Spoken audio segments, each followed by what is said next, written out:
Right, so while my presentation is being put up, what I'm going to talk to you about is where I think the Australian grains industry is heading towards 2030, because I think it's an interesting story. So I'm going to start with some key messages and then in a few slides' time unpick those key messages. So towards 2030, I think the Australian grains industry is going to experience some quite marked structural change. And why do I believe that? It's for a few reasons. One is because of the nature of population growth, which will represent the sort and magnitude of demand for the products that Australia's grains industry will produce. Also, the dietary change that is underway in both domestic and overseas populations, that will shape the nature of demand for Australian grains. And on the supply side, as was evidenced by the comments of Steve Hatfield-Dodds this morning, the challenge of climate change will only continue, and that has implications for the volumes and types of grain that Australia will produce over the next decade. So let's start with climate change. We know that in particularly southern Australia, there is a warming and drying trend underway that represents a significant challenge. Overlaying that challenge is the volatility of climate, which represents an additional feature of the difficulty of reliably increasing volumes of grain in Australia. The challenge of climate change also affects demand in a positive way, in that it means that our mixed farming systems, where we continue to produce sheep and beef products, those animals are going to probably be increasingly dependent on fodder and grain because of the fundamental change in the natural environment that underpins the normal pasture and grass production that those extensive industries depend upon. So here's a quick chart just showing what is the trend in annual rainfall, and the brown parts are where rainfall trend is negative, and those negative trends are most apparent in the regions of Australia where we grow most of our grain, which is in the southwest and southeast. I'm talking about particularly winter grain production here. Then you overlay that with the trend in maximum temperature, and I've put up here the trend in maximum temperature in spring. And why that's important for winter crops is that spring is the grain filling period. And in my home state of Western Australia, in our northern grain belt, farmers already are talking about heat frosts. These are periods of very high temperatures in spring that consequently have an equivalent effect like a cold frost event, where grain quality and grain yield is deleteriously affected by the extreme heat. And southeastern Australia is experiencing much warmer springs than is occurring in many other parts. When you look at the effect of the challenge of climate change on wheat yield trends, and this data set does not include the last 2 years of very low wheat yields in eastern Australia, so that the actual trends will be less than is shown on this map. But overall, Australian wheat yield trends are only increasing by under 1% a year. The converse is occurring among many of our international wheat export competitors such as Argentina, Ukraine, Russia, Kazakhstan, Canada. those grain export competitors have annual rates of wheat yield increase far exceeding 1%. So there's that widening wedge of yield trajectories that represent a challenge to our grain export sector. Another key message I want to highlight is that East Coast and South Australian farmers are probably likely to further increase their investment in grain storage. And this is highly likely given the prolonged low interest rate environment in which farm businesses will operate, because the cost of capital investments in grain storage can be fairly easily serviced by the price spikes that occur whenever Australian grain production enters a prolonged period of dryness. You only have to have a look at price volatility over the last handful of years to show that grain that has been stored, the cost of that storage, the cost of carry, is easily paid for, particularly in a low interest rate environment. Having said that, even though our grain production faces environmental challenges and challenges from low-cost overseas competitors, I think nonetheless the Australian grain industry over the next decade will remain export-oriented. There's more detail of some of the analyses and data that sits behind this PowerPoint presentation in this report that's available on the AGIC website. Okay, let's look at the demand side and why that's going to affect Australia's grains industry over the next decade. And the story I want to paint there, while the gentleman fixes this, is population change. So to give you the story there, the world's largest wheat import market within the next 5 years is going to be Indonesia. Currently, the world's largest importer of wheat is Egypt. Egypt is probably almost certainly going to be replaced by Indonesia. Indonesia's population of 262 million over the next decade is going to grow by more than the current entire population of Australia. Furthermore, we already know that 50% of Indonesia's population is under 30. And the diet in Indonesia has undergone a transformation. If you went back to the 1960s, Indonesians' diet was almost solely rice-centric. However, over the last several decades, they have increased the role of wheat in their diet. Decades ago, Indonesia was a poor country. It needed affordable food. Wheat noodles offered a really affordable source of calories. So much so now that Indonesia is now the world's second largest instant noodles market. And the wheat that is used to make instant noodles is exactly the sort of wheat that is produced in Western Australia. Low protein, extensible wheat, exactly as the charts that Robin showed. It's very extensible, it's also very weak. Ideal for making instant noodles.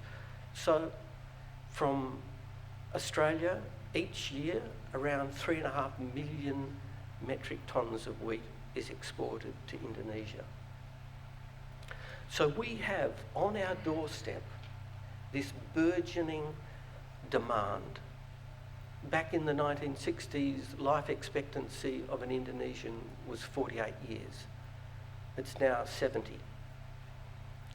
So that wheat-eating habit of young people in Indonesia is going to be maintained over the next several decades, including the next decade.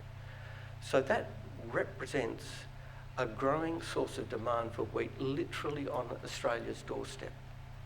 And Australia's supply of wheat to that market actually helps Indonesia with its goal of being self-sufficient in rice. Because the less rice each Indonesian needs to eat by having some of the rice being substituted by wheat actually helps the Indonesian government with its rice sufficiency goal. So that's a service that we provide through trade to Indonesia. The other demand story I want to tell is what's happening within Australia. Over the next decade, there's going to be 30 million Australians. So our population is going to be increasing by 5 million, and 3/4 of those 5 million people are going to be dotted within a few hundred kilometres of the east coast. And not only have the diets of Indonesians changed, but so have the diets of Australians. Yes, we directly consume grains through bread, but we indirectly consume a lot of grain now through the meats that we are eating. And to give you an idea, this is a chart of the per capita consumption of meats of Australians. The upper blue line is beef, and the upward sloping yellow line is chicken. So back in the 1970s, when I was a uni student, the most consumed meats were beef and lamb. Fast forward to now, the least consumed meat is lamb. And the most consumed meat is chicken, followed by pork. So we've reversed our meat-eating habits. And why? Well, because household budgets need to be allocated efficiently. And the most efficient way of putting protein on your plate is to buy meat protein in the form of chicken. So decades ago, if you wanted to impress your friends, you would serve a roast chicken. Now, if you want to impress your family and friends, you serve roast lamb.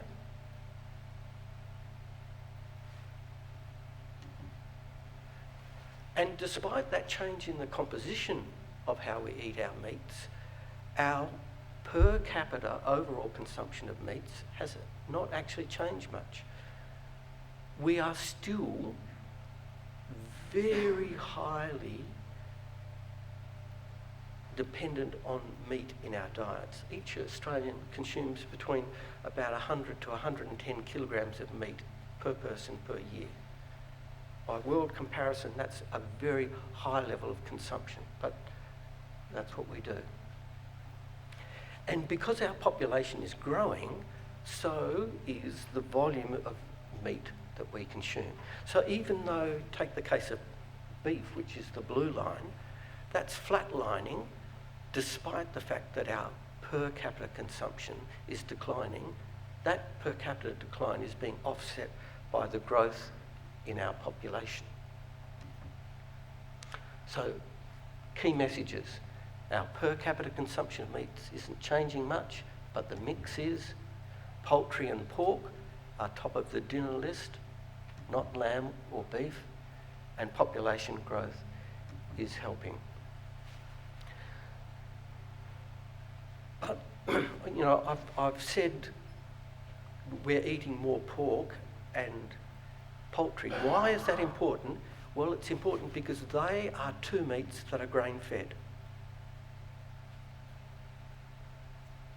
Decades ago, lamb and beef were pasture-based, grass-fed, not grain-fed.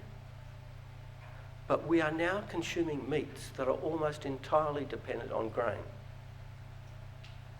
Chicken and pork.